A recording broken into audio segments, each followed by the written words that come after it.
유튜브를 시작하려고 하는데 어떤 분야에서 시작해야 할지 모르겠어요. 소재가 고갈돼서 더 이상 영상을 못 만들겠어요. 영상을 올리긴 했는데 조회수가 잘 안 나오네요. 많은 분들이 어떤 분야에서 채널을 만들어야 할지 몰라 유튜브를 시작조차 못합니다. 저도 지금은 구독자 23만 채널 뿐만 아니라 다양한 채널들을 키워왔지만 처음 유튜브를 시작할 땐 여러분과 같은 고민을 했습니다. 그리고 다시 과거로 돌아가 유튜브 분야를 정해야 한다면 두 가지 기준으로 정해야겠다는 생각을 했습니다. 어떤 분야에서 유튜브를 시작해야 할지 고민이신 분들은 이번 영상을 주목해주세요. 분야를 정할 때 많은 사람들이 외부에서 주제를 찾습니다. 이런 주제가 잘 될까? 또는 이런 주제가 돈이 될까? 와 같은 생각들을 하면서 영상 주제를 정할 겁니다. 하지만 여러분, 그렇게 만든 영상은 조회수가 잘 나와도 문제입니다. 조회수가 잘 나와도 문제라고? 제가 그 이유를 지금부터 알려드릴게요. 그러기 위해선 먼저 이 분야와 주제의 차이점을 알아야 합니다. 먼저 분야는 카테고리라고 생각하시면 돼요. 예를 들어 네이버 쇼핑에 들어가 보면 반려동물 용품, 화장품, 미용, 가전과 같이 카테고리가 상품별로 나눠져 있죠. 이러한 카테고리를 분야라고 생각하시면 됩니다. 그리고 주제는 제품이라고 생각하면 돼요. 예를 들어 화장품, 미용이라는 카테고리 안에는 여드름 화장품도 있고 미백 화장품도 있고 주름 화장품도 있잖아요. 가전 안에는 드라이기도 있고 가습기도 있죠. 자, 이렇게 분야는 카테고리이고 주제는 제품이라고 생각하시면 됩니다. 이렇게 분야와 주제가 이해되셨다면 영상 조회수가 잘 나와도 왜 문제가 되는지 말씀을 드릴게요. 보통 여러분이 유튜브를 시작할 때 이렇게 생각할 겁니다. 오, 이 영상 조회수 높네. 나도 똑같이 한번 만들어 봐야겠다. 그리고 그 다음에 또 다른 영상을 만들려고 하면 또 유튜브를 뒤지기 시작합니다. 그리고 또 조회수 높은 영상을 그대로 따라서 만들죠. 그럼 어떻게 될까요? 여러분 채널에는 여드름 화장품도 팔고 주름 화장품도 파는 그저 그런 쇼핑몰이 되어 있을 겁니다. 이게 무슨 말이냐면 유튜브에서 한 카테고리가 아니라 다양한 주제로 범위가 확장되면서 이 채널이 어떤 주제를 다루는지 정체성이 모호해진다는 거예요. 이처럼 채널의 정체성을 잃어버리는 거죠. 이건 시청자 입장에서 생각을 해봐야 합니다. 여러분도 음식점을 고를 때 이것저것 잡다하게 판매하는 가게보다 삼겹살 전문, 한우 전문과 같은 전문점이 더 신뢰가 생기잖아요. 유튜브 채널도 마찬가지입니다. 어떤 분야의 전문성이 보여야 해요. 그래서 조회수 잘 나온 영상 주제로 그대로 똑같이 만들어서 조회수가 잘 나와도 문제가 되는 겁니다. 결국 채널의 방향성을 잃게 되고 포기하게 될 거예요. 그럼 채널 분야를 어떻게 정해야 할까요? 시장성이 커 보이는 채널? 아니면 나의 관심 분야? 어디서부터 시작을 해야 할지 막막하실 거예요. 그런 분들은 이 질문을 스스로 한번 해보셨으면 좋겠습니다. 나는 유튜브를 왜 하려고 할까? 아마 이 질문에 많은 분들이 돈을 벌고 싶어서라는 답이 나올 겁니다. 만약 여러분이 단순히 돈을 벌고 싶다면 돈이 되는 분야에서 유튜브 채널을 시작하시면 돼요. 그럼 돈이 되는 분야는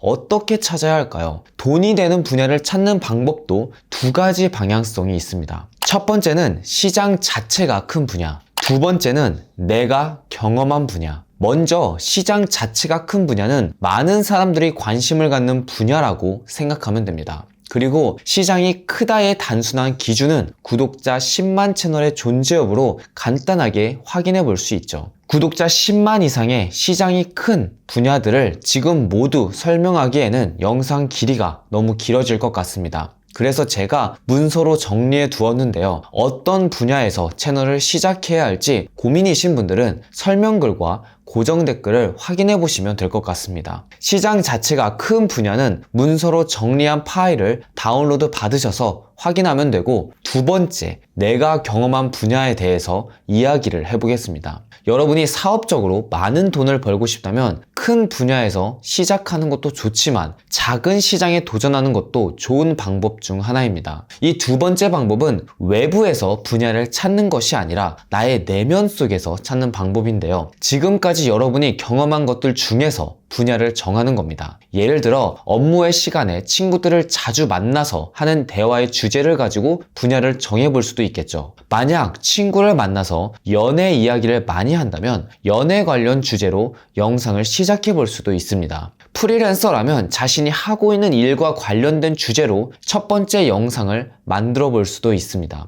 영상 편집 외주를 하고 있다면 영상 편집과 관련된 정보와 지식을 이야기하는 채널을 만들어 보는 겁니다. 여러분들의 사소한 경험들이 모두 컨텐츠가 될 수 있어요. 또 다른 예시로 여러분이 카페를 좋아한다면 카페를 소개하는 컨텐츠를 만들어 볼 수도 있습니다. 근데 여기서 중요한 것이 하나 있어요. 주제가 일관성이 있어야 한다는 거예요. 여러분이 첫 번째로 올린 영상, 그리고 그 다음에 올린 영상들이 모두 한 가지 카테고리 안에서 주제를 다뤄야 한다는 겁니다. 앞서 말씀드렸다시피 화장품을 파는데 미백 화장품도 팔고 여드름 화장품도 팔면 안 된다는 거예요. 어떤 주제와 관련해서는 시청자들에게 여러분이 전문성이 있어 보여야 해요. 그리고 이 전문성이라는 단어를 너무 무겁게 생각하시는 분들이 많은데 이 전문성은 꼭 대단한 사람만 갖고 있는 것은 아닙니다. 전문성이란 나의 개인적인 관점과 시각으로 어떠한 것을 좀 더 깊이 있게 바라보는 것을 전문성이라고 저는 말하고 싶습니다. 예를 들어 커피를 마셔도 좀 더 깊이 있게 음미하고 맛의 미묘한 차이를 아는 것에 전문성이 있다고 느끼잖아요. 그러니까 여러분의 경험 속에서 그런 깊이 있는 여러분만의 관점이 있다면 그 분야는 여러분이 전문성을 갖고 있다고 생각해도 좋습니다.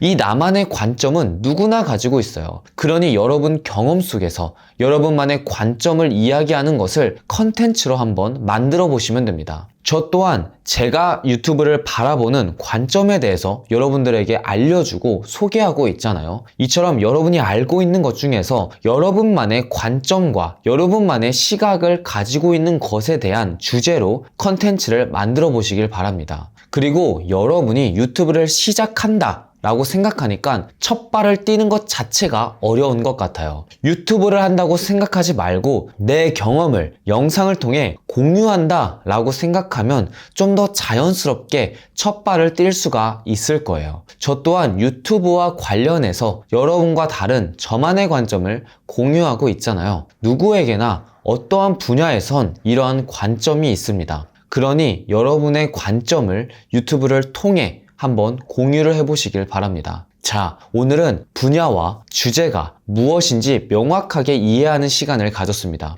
그리고 채널 분야를 찾는 두 가지 방법을 배웠어요. 뭐였는지 기억하시나요? 맞아요. 시장 자체가 큰 분야에서 시작하거나 아니면 나의 내면에서 찾는 방법, 이렇게 두 가지 방법을 알려드렸습니다. 여러분이 유튜브로 돈을 버는 것이 1차적 목표라면 시장이 큰 분야에서 시작하는 게 확실히 유리할 겁니다. 그리고 만약 나는 소소하게 내가 하고 싶은 것 올리면서 돈도 함께 벌어보고 싶어 라고 한다면 두 번째 방법도 엄청 효과적일 거예요. 여러분이 유튜브를 하는 목적에 맞게 분야를 정하시면 돼요. 첫 번째 방법, 시장이 큰 분야를 정하는 방법은 제가 문서로 정리해뒀으니 그 문서를 확인하시면 되고, 두 번째 방법은 나 스스로에게 질문을 해보시면서 분야를 정하시면 될 것 같습니다. 그럼 오늘도 행복한 하루 되시고, 다음 영상에서는 정해놓은 분야 안에서 직접 영상을 만들 때 주제를 어떻게 정하는지 좀 더 자세하게 알려드리겠습니다. 여러분이 미백 화장품을 만든다고 해도 토너를 만들지 크림을 만들지 먼저 정해야 하잖아요. 이처럼 한 분야 안에서도 다양한 주제들의 영상을 만들어낼 수 있습니다. 제가 구독자 23만까지 채널을 키웠던 저만의 노하우를 공유해 드릴게요. 이 채널을 구독해 두시면 놓치는 일이 없겠죠? 다음 영상에서 뵙겠습니다. 감사합니다.